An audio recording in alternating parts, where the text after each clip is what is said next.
What's up guys, Shawnthebro here, and today we're going to be finalizing our level streaming system. And when I say finalizing, understand that I don't really mean finalizing it like it's finished and we're not touching it anymore, but this should give you all the tools that you need to use level streaming in your game. Now, take note that as we proceed and continue making this game bigger and better, there's going to be different ways we have to use level streaming. You may need to use it seamlessly, meaning you load in something immediately after another or during something else, like such as during a cutscene, and it'll be a little bit different than how we do it here. However, the process is pretty much always the same. Now, we talked about this in the first episode. So we have this level that we load in. Okay, we do whatever, we get into our fight, and then let's say we pause and go back to the main menu. We unload that level and we load the main menu. So we unstream the level we were in, and then we stream in the main menu level. And this process is pretty much the same throughout all level streaming. There are additional things we can do, such as stream actors in and out using soft and hard references. That is something we will be talking about later, but it's not exactly the same as level streaming, and we don't need to do it here to make anything work that we already have in place. So in the last episode, we went over level streaming as a whole, and we were able to switch over our system from open level to level streaming. But I didn't entirely finish. I mainly went from level to level and from the menus into the game. I didn't deal with the repercussions of coming out of that level and then going back to the main menu, and there are quite a bit of them. So we're going to cover all those today. That way we can have our game functioning properly and fully yet again with our new system, with level streaming as opposed to open level. So you are going to have to take a bit of liberty here depending on, what changes you have compared to this series. However, I genuinely believe that everything we cover today is going to be enough to let you do that. So, let's get started. Alright, so if you haven't seen the first episode to the level streaming section of the fighting game tutorial series, I'll link it right here in this iCard in the top right corner. We are going to base our logic off this heavily, so I'd highly recommend watching that episode first unless you're already familiar with level streaming and you just want to see kind of how I'm handling the flow as a whole. Also, while we're here, if you'd like to see the entire playlist, I believe this is episode 93, so we're pretty far along in the series. We still have a long way to go, but we're getting there little by little. If you'd like to catch up and see everything we've done so far, I'll leave that playlist right there.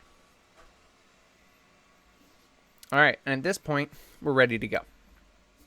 So let's talk about some things logically so that it makes them a little bit more clear as we do them. So let's just start by playing the game yet again. And we're going to watch this window this time as opposed to watch the viewport. So I didn't explain this last time, but we added our levels here and we stream them in and out. And I said, they have to be in this persistent level. And if you stream them in, then you can see them, and if you stream them out, then they're no longer there. But this little levels tab in Unreal, which you should have if you watched the last episode, but if for whatever reason it disappears on you, you can go to Window and Levels at any point to open it back up. This will show you all the levels currently that are in this persistent level. Now, what you can do is open up these eyeballs to see all the assets in the viewport, or in the editor, or close them if you want to look at specific stuff. So the last thing I was doing when I was working on this was editing the main menu and the side scroller example map. Thus, I had these eyeballs checked so I could see all the assets in the world outliner only related to those items. However, it doesn't really matter for this. This won't affect anything in-game. This is more for the editor. What I mainly care about today is this, because this is going to be a huge debugging tool for you as you're learning level streaming. This will tell you what levels are streamed in. You can't change these eyeballs when you're playing the game. See, I'm playing right now and I click them and nothing happens. So if you have the open eye here, this means that this level is streamed in. So right now we have the persistent level, which is always going to be streamed in, and we have the main menu level streamed in. So as we go through the menu here, let's just set it up like we're playing our regular game. And I'll go to the first stage. You can see the side scroller example map is now streamed in, the main menu is streamed out. The eyeball went away in the main menu, and the side scroller example map opened the eyeball. Now, if I go back to the main menu, which again wasn't working previously, so that probably won't be working for you unless you did some other stuff. We'll be covering that today. But just to wrap up what I was saying, if I go to a different level, like Trail of the Wise, now Trail of the Wise streams in and the main menu streams out. Okay? And so you can use this to determine if you have bugs when you're playing this and you can't figure out, oh, why is that not working? Or why does this not look correct? Make sure that the levels you expect to be streamed in or out are streamed in or out while you're doing this. Alright, so let's get into this. I have a few changes in the level blueprints, mainly just to separate our logic a bit. In the last episode, I was starting in persistent level, the level BP for the persistent level, which you can get to all the level blueprints here. You can go open level blueprint for the persistent level and go to each of the sub-levels here. So I've added all the maps that I have in the game to my persistent level. And when you add maps, make sure you add all the logic we added in the previous episode. Okay, that's nothing new, but just make sure if you're adding more levels like I did, you don't forget to do that. You have to do that every time. But let's go over our flow again. So in the persistent level, I was loading in the main menu on begin play. So basically, once the persistent level loaded, I loaded in the main menu. I made it visible right away when it loaded. And then I was calling a remote event called load press any key screen. I was actually calling load main menu in the last episode.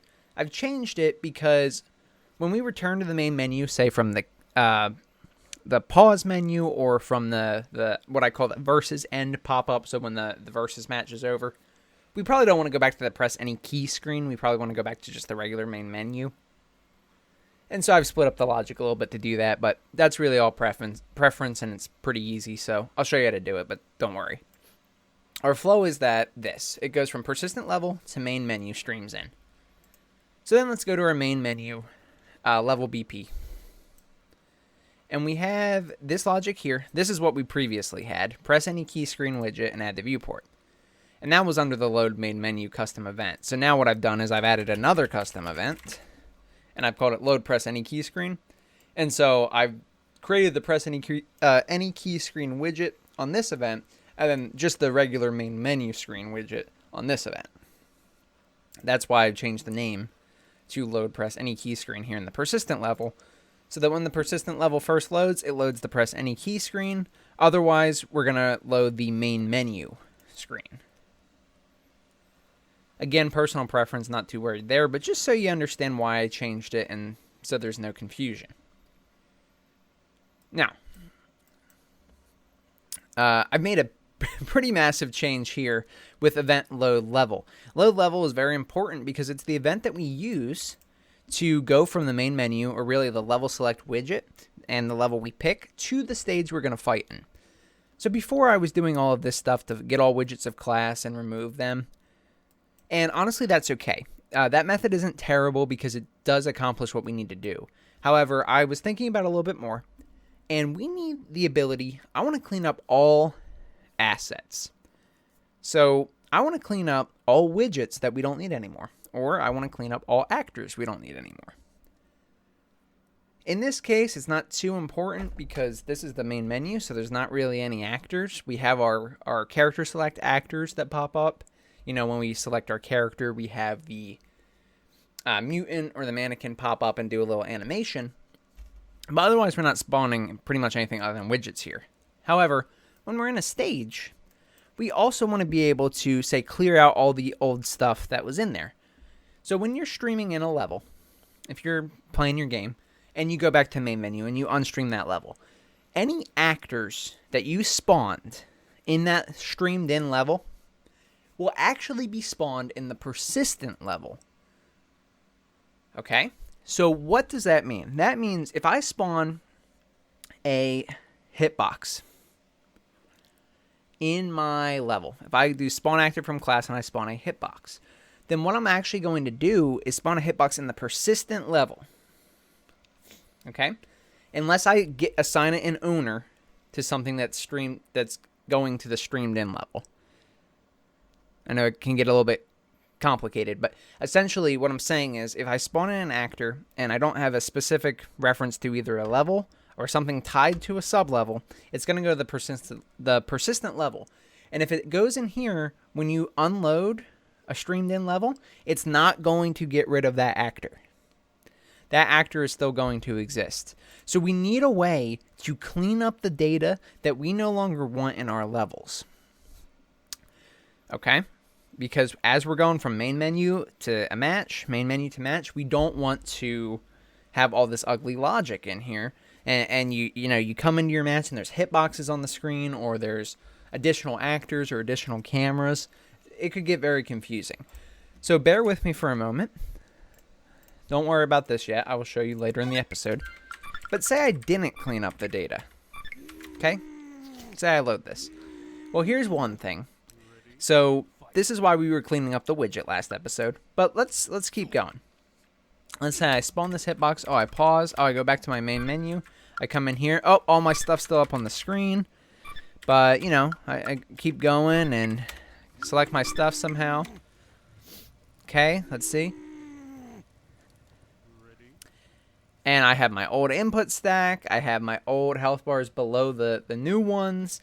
I have my level select open. Oh, I'm still on the widget.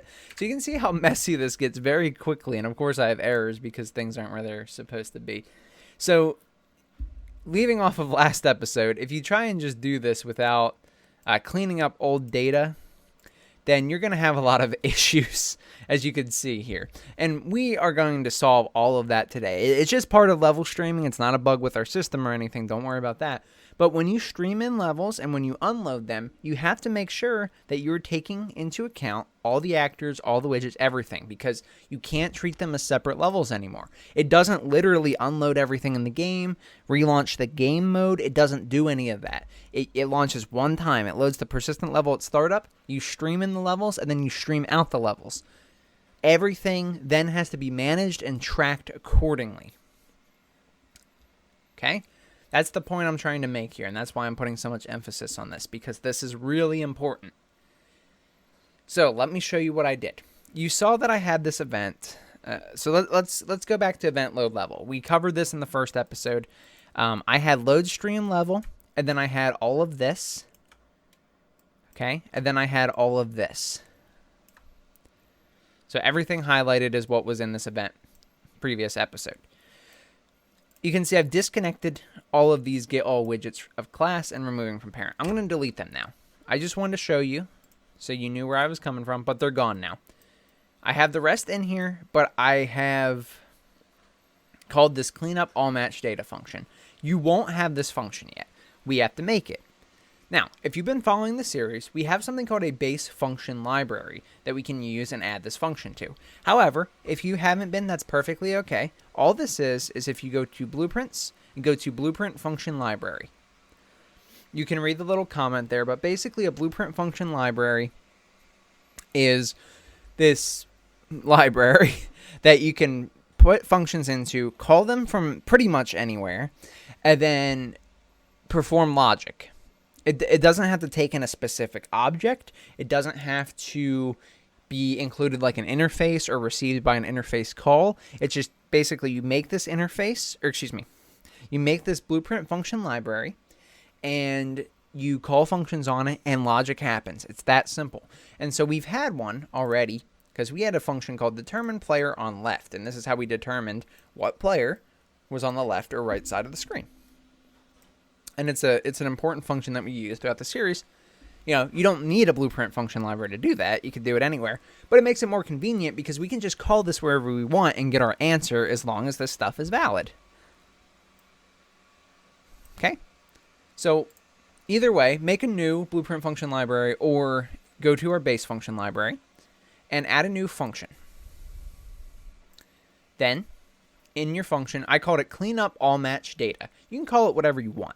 You could have a separate one for widgets and actors. That would probably be more efficient because you could call the widget one when you're on a menu and the actor one when you're coming from a stage, but I grouped it all together for now. There are other ways to clean this up, and you know, I talked about the actor streaming, so this isn't necessarily final, but this is at least a solid method to clean up all of our loose ends. So in here, it's very simple. What we're going to do is get rid of any actors and any widgets that we want to get rid of. And so what are things that you don't want to persist between any stages? That's what I thought about for this one. So I wasn't trying to be specific, like, oh, I need to get rid of camera edges. No. What do you want to persist between stages, if anything? So I definitely don't want camera edges. I definitely don't want any of my widgets. I don't want my HUD. I don't want, level or character select screen. I don't want any hitboxes. I don't want any characters. I don't want any character select actors, super cameras. I could go on. In fact, I don't even need to put all these in here. Again, I could destroy them in other ways, but you could see that I can include as many as I want here. So what I do is I call a function called remove all widgets. This is not one I made. This actually is one that exists. It removes all widgets from the viewport. So guess what? World context, remove all widgets. So we do remove all widgets. It will ask for world context. You can drag off of this and literally type get world context, and that is perfectly fine. To clear this up, world context basically is determining what world we're looking at. There is a default world context object that can be grabbed like we're doing here. We're not really at a point where we need to grab or use any other ones or set it or try and do anything with it, so it's not really super important. But just know that this world context is going to be the object the world that we are currently in and we want to perform these actions on. So specifically, we can use this for everything. When you're in a blueprint function library, you need a world context object because there's not an object that calls these functions. You call clean up all match data, that's it. You see I call it here, and I don't pass anything into it. So this has to be prepared to do everything on its own with no outside references. And that's why it needs the world context. So just get this world context, and then every node that you see is going to be the same as your regular nodes, but some of them will need a world context object. Just bring this in. I have all these reroute nodes. So I get all actors of class, and I get my actors that I want to remove. Again, in this case, I've just picked a few. You may need more. You may not need as many. And another alternative that we may explore in the future, and that I've heard is pretty good, and that we actually have used before in a standalone episode, is to assign a level reference to the level that you spawn in. And you actually set actors that you spawn while you're in that level to have an owner of that level reference. Then when you destroy the level, everything else gets destroyed underneath of it. It's probably a safer method. However, I'm not going to get into all that today. I still have to figure out some stuff with the multiplayer that I'm currently setting up. And so I'm not entirely sure how everything plays together yet. So I'm leaving it a little bit more open-ended here, and it'll get cleaned up as we go along. However, this method will always work. There just may be better ways to do it than this, and that's what I have to figure out. So, I'll show you once again. Get all actors of class, I loop through it, destroy actor. Get all actors of class, loop through it, destroy actor. Get all actors of class, loop through it, destroy actor. Yep, and you can see how this works. You can see that I do these loops, and then on completed, I go the next one. Otherwise, you're going to be looping too many times and destroying actors that don't exist, or trying to destroy actors that don't exist. But once you've made this, you can call this from anywhere. Like I said, you don't even have to include it anywhere. It just exists, period. So in event load level, I load stream level, the level name that comes from our level select screen, which we covered in the last episode. So whatever level we selected on our level selection widget. We load that level in, and then I call clean up all match data. So the reason I do this, think about this. We are loading into our level. Say we're loading into Trail of the Wise, or our regular side-scroller map. At this point, I don't ever want to see the character select or stage select screen until I go back to the menu and get back to those screens. So at this point, I'm just like, get rid of all of it. If there's anything left over, get rid of it. I don't want it. I'm still technically destroying this camera. There is something we're going to do with this when we get into loading screens, but for now, I've just left it alone. We don't really need to change this at all. The camera can be a bit of a pain if you have multiple in the scene that are streamed in, and you stream them at different times, so I just leave it as it is. It's not hurting anything currently. although it is a bit ugly to have there. I don't really like destroying the camera manually like that.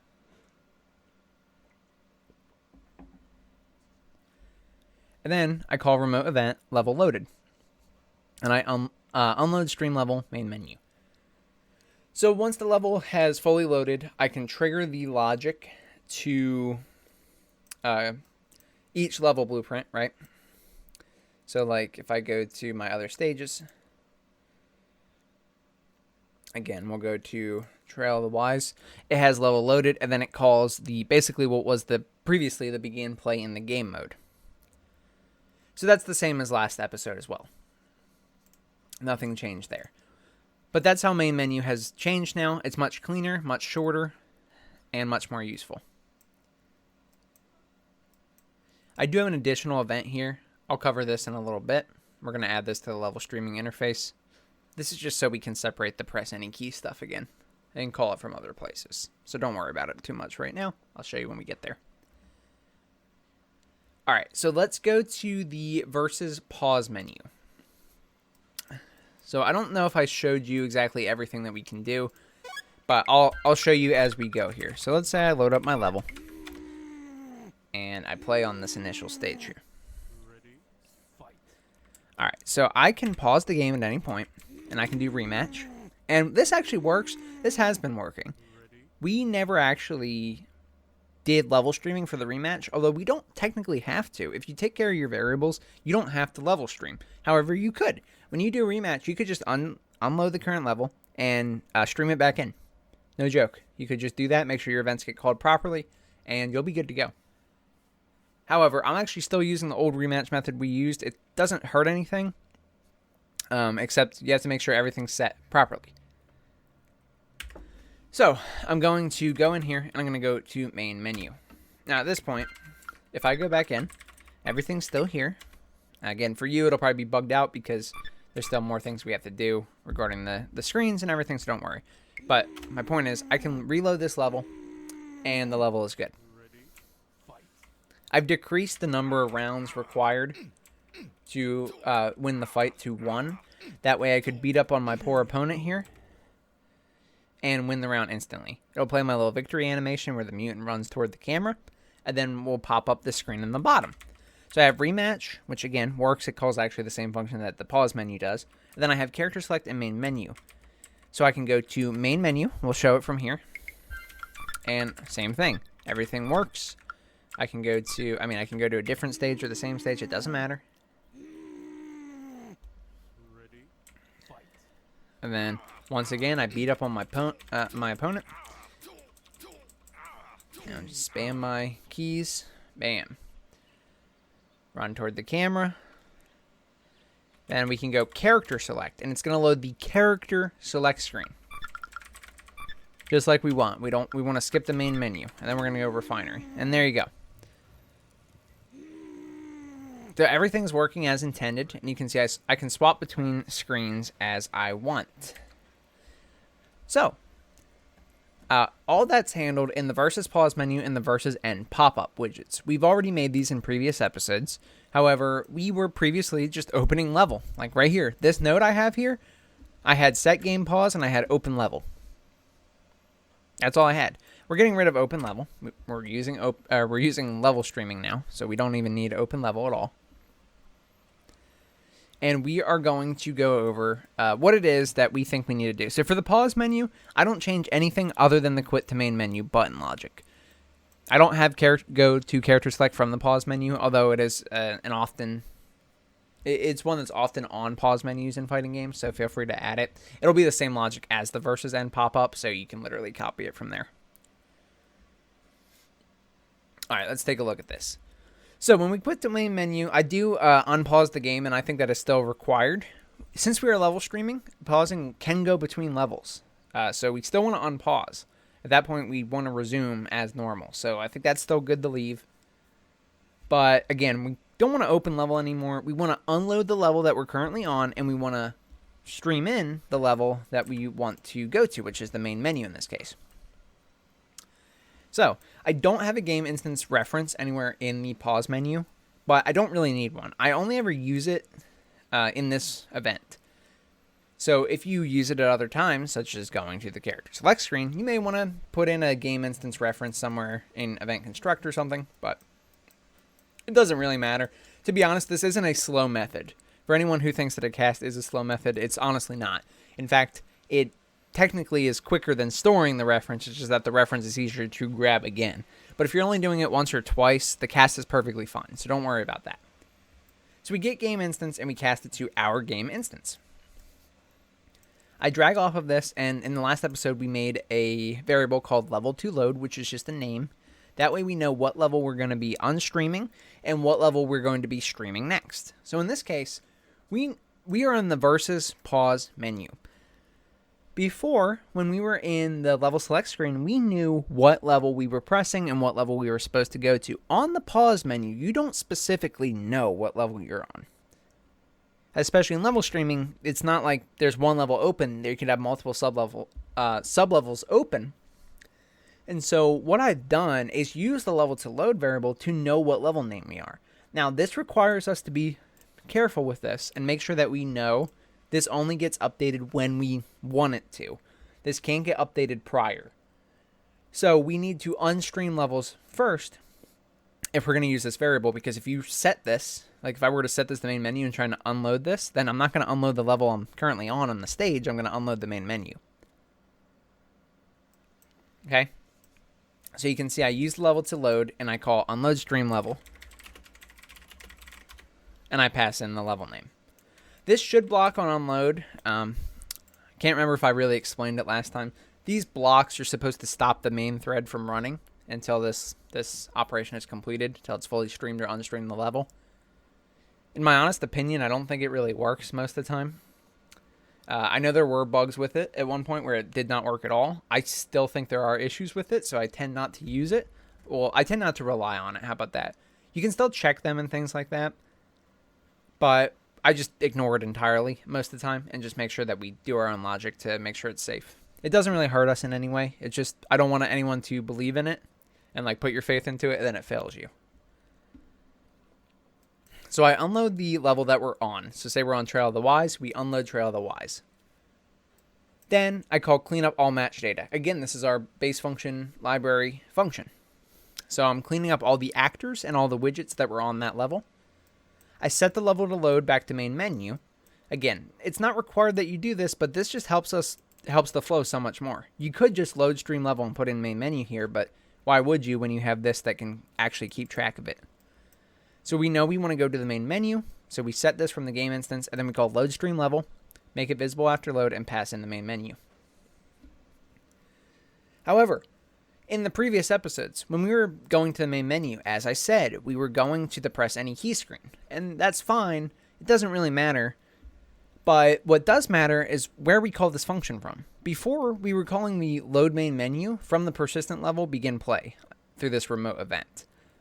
Remote event can only be called through a level streaming or a level actor. So in the versus pause menu, we don't have that luxury. Instead, what we can do, we already have an interface on here that we included last episode called level streaming interface. And so we can use an interface to call a function on the main menu level BP, and then in that function, we call the proper event that we want on this level. So in our level streaming interface, we had load level last time. I've added a new one called trigger load level logic. Now, this could be used for a lot more than the main menu. This could be used for anything if we need to go back to a menu at any point or go to any menu at any point with special conditions.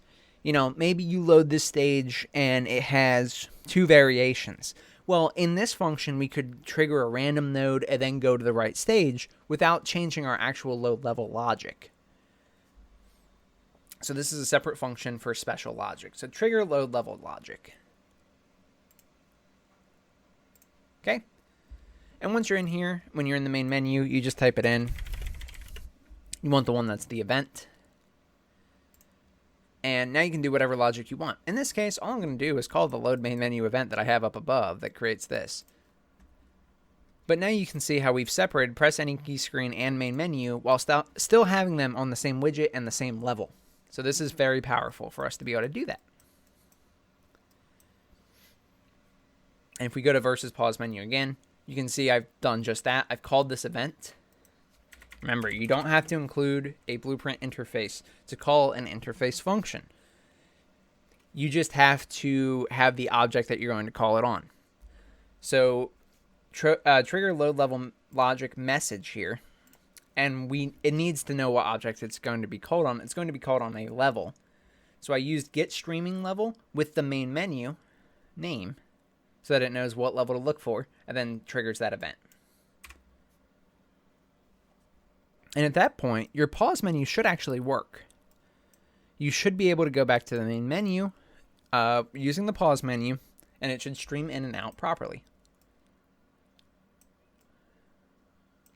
Okay. Let's go to our versus end pop-up. This is going to be very similar. The main menu is actually going to be exactly the same with the exception of I don't pause the game when the game ends, so we don't have to unpause it. This is all we had prior, open level. So we can delete that. And here's on press main menu button. Same deal, so I'll go through it very quickly. Game instance, level to load, unload stream level. So we're unloading the level that we were just on, the stage we were on. We want to clean up all actors and widgets from that stage. Prepare to load the main menu, load the main menu, get the streaming level, and make sure we go to the right logic, which is the main menu and not the press any key screen. There we go. So the main menu of the versus end pop-up is good. Now, this one, on press character select button, is different. Before we were trying to open the main menu and then create the character select widget, but if you notice, that never actually worked. The reason that didn't work is because when you call open level, it's going to stop all the logic of things before it if they're not still running. And they can't be if you delete the object, if the object was associated with the level that you were on and you just closed it because you called open level. However, with level streaming, it's pretty easy for us to do this because, again, we had that persistent level always in the background. So we load the main menu level, and then we spawn the widget. So, yet again, we get our game instance, cast, grab our level to load, and unload it. We're unloading the stage we were previously on. Cleaning up our bad data. Or, let's say, our no longer needed data. I set the level to load to be main menu, because I know that's what we're going to be loading next. My character select screen is a widget on the main menu, so the main menu is still the level that I want to load. Then I load stream level main menu. However, I don't go and trigger the load level logic, because that will create the main menu widget, and we don't want that. We want the character select widget. So instead, I manually go and create character select screen widget and then add it to the viewport. You can give it an owning player as well if you want, but it's not required. So if you take a look at this, I'll have to win a fight again, but it's something I should have shown you. We can go back at any point, see, and go back to the main menu, because our widget logic is set up nicely to where it can be created and re-added without having a prior reference. We're no longer just, putting them on top of each other. During one of the previous menu episodes we did, we made it to where we actually remove the widgets when we're done with them and add them back when we want them. Because of this makes level streaming super easy for this sort of thing, because I can go directly to the character select menu from here, press back, and I'm back at the main menu. I don't need a prior reference to exist here. Okay? So that's excellent. And at that point, we have level streaming working for pretty much everything. This is previously what we had for the character select button. You can get rid of that now. You see how we cleaned everything up. Cool.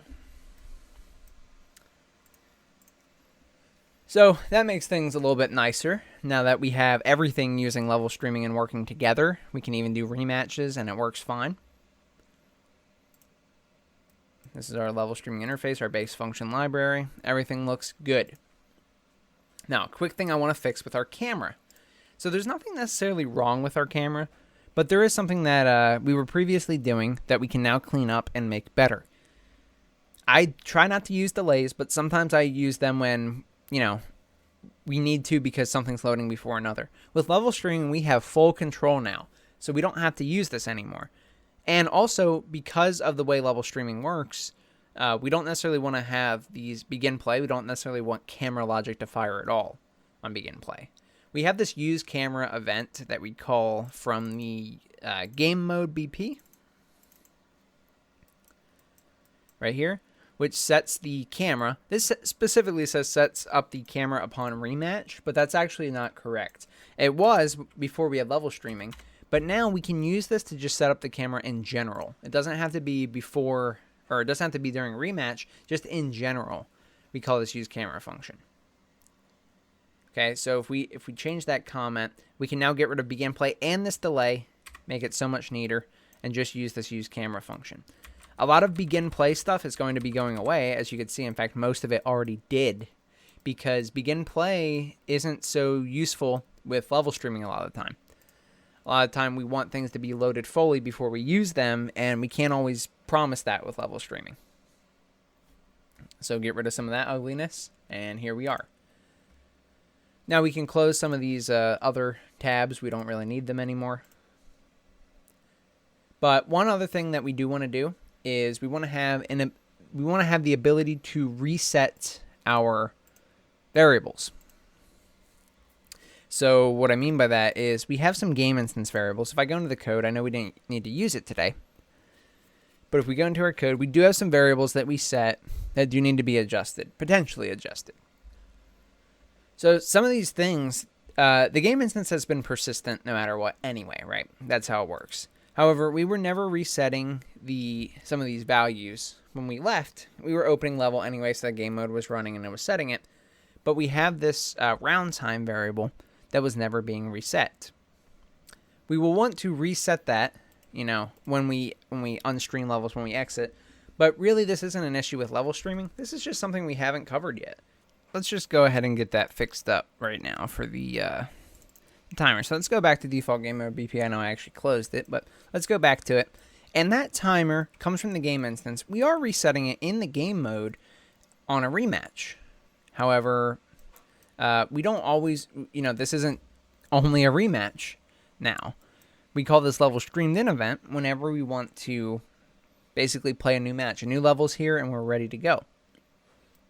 So really, there's a lot of these in particular that we could update and that we may want to update in the future. However, mainly what I'm worried about right now, just because this is the only one that's actually present between stages, is the timer. So you can do it at the end if you want, or you can do it closer to the beginning. It shouldn't really hurt anything either way. But I'm going to, when the level streams in and we call that event, I'm going to set the is timer active to be false, and I'm going to set the round time to be 99. And so now when I play this game, and I come in here, and we'll set our stuff. I'll play our game. We'll watch the timer. It's at 99. When it goes to fight, the timer starts and it starts counting down. We pause it, and of course it stops. We won't do rematch because we know rematch works with that. Let's just get out of the level. Go back into the level. Doesn't matter if we pick the same stage or not. And you can see it's back at 99 and it was stopped again. So there's little things like that, and there will be more. Whether it's from my tutorial specifically or just additional things that you're putting in, there will be more things that you have to catch and be ready for. Just because changing from open level to level streaming is so different, and level streaming treats the entire system incredibly differently. You have to be ready to manage every individual item, and that's what I've been trying to get at today. So after today, after this episode, you should know how to do it, or should feel at least relatively confident in your abilities. A lot of it will come with just using it. But you can see it's not too hard to work with. We just have to be mindful of when things are loading in, you know, when they're streaming in, when they're streaming out. And we have to make sure that if there's objects that we spawn, we take care of them after the fact. All this other stuff. So anyway, guys, that's all I got for you today. Thank you so much for watching. If you enjoyed, please subscribe. It does more for me in the channel than anything else you can do. I just really appreciate it. And yeah, I want to give a huge shout out to all my Patreon members and YouTube membership subscribers. Thank you guys so much for all the love and support throughout this series and all my series, this channel as a whole. I really, really appreciate it, and I can't wait to see where we keep going with all these. Thank you so much. If you did have any issues with this tutorial, Feel free to join the Discord community down in the description. It's completely free. I'll be happy to assist you.